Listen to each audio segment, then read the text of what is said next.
Urusi na Marekani zitakuwa na uhusiano wa kawaida tu na sio uhusiano ule wa ndani kama wengi wanavyodhani kwamba pengine Rais Putin na Rais wa Marekani Bwana Donald Trump watakuwa na urafiki kama ulivyo wa China na Urusi. Hii ni kwa mujibu wa waziri wa mambo ya kigeni Bwana Sergei Lavrov, ambaye amesema Marekani imesema mjini Riyadh inataka uhusiano wa kawaida tu na Urusi na wapo tayari kwa ajili ya mazungumzo mazito wakati huu. Ujumbe wa Marekani ulisema wakati wa mazungumzo na upande wetu mjini Riyadh kwamba wanataka uhusiano wa kawaida na Moscow na wapo tayari kwa mazungumzo mazito. Waziri wa mambo ya kigeni wa Urusi Sergei Lavrov alisema,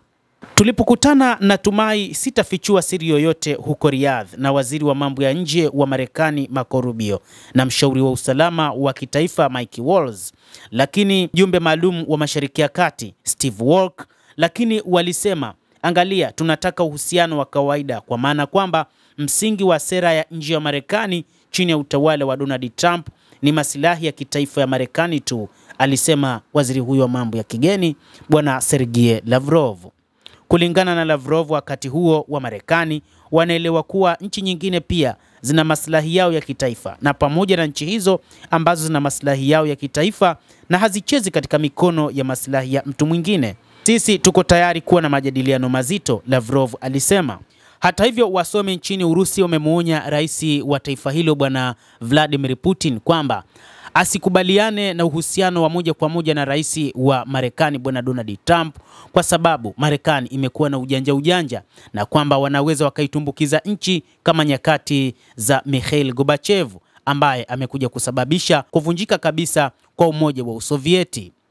Hata hivyo, wamemwambia kwamba moja kati ya mambo anatakiwa kuwa nayo makini ni kutokubali kulamba asali ya Donald Trump na kukubaliana naye kila kitu, na wakati huu akimuonya zaidi kwenye masuala ya nyuklia kama alivyosema rais huyo kwamba atakutana na Vladimir Putin na Xi Jinping wa Uchina ili wajadili namna ya kuondoa silaha za kinyuklia. Lakini wasomi nchini Urusi wanaamini kwamba ikiwa Urusi inayoongoza kwa kuwa na silaha nyingi za nyuklia itaziondoa, ni wazi atatokea aliyotokea katika miaka ya 1990 hadi 91 ambapo baadaye Umoja wa Usovieti ulikuja kuvunjika, na kwamba wakati huu nguvu ya Urusi inaonekana ni kubwa, na hivyo ikiwa itaondoa nguvu za nyuklia, ni wazi nguvu ya Urusi itapungua kabisa.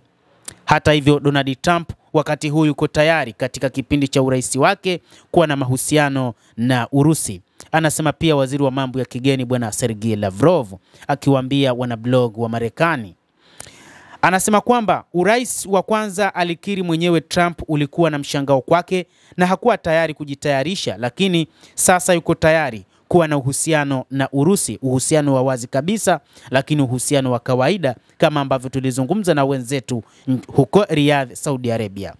Donald Trump ambaye ni mwanachama wa Republican alishinda kwa mara ya kwanza uchaguzi wa urais wa Marekani mnamo Novemba 8 mwaka 2016, akaingia madarakani, na nyakati hizo alionekana pia kupendelezewa na rais wa Urusi Vladimir Putin, akisema kwamba Putin ni mtu mzuri, na hata wakati huu pia kiongozi huyo wa Marekani anamuona Vladimir Putin kama mtu ambaye wanaweza wakakaa katika meza moja, tofauti na ilivyokuwa kwa Joe Biden ambaye alisababisha vita nchini Ukraine. Basi mtazamaji, endelea kutufuatilia, lakini pia ni kusihi tu uendelee kuwa nasi bila ya kusahau kulike, bila ya kusahau kucomment, lakini pia kusubscribe ikiwa bado hujafanya hivyo. Hii itakusaidia kupata habari hizi kwa mapana pale tu ambapo tunaziweka kupitia chaneli yetu ya The World News. Naitwa Adam Hussein.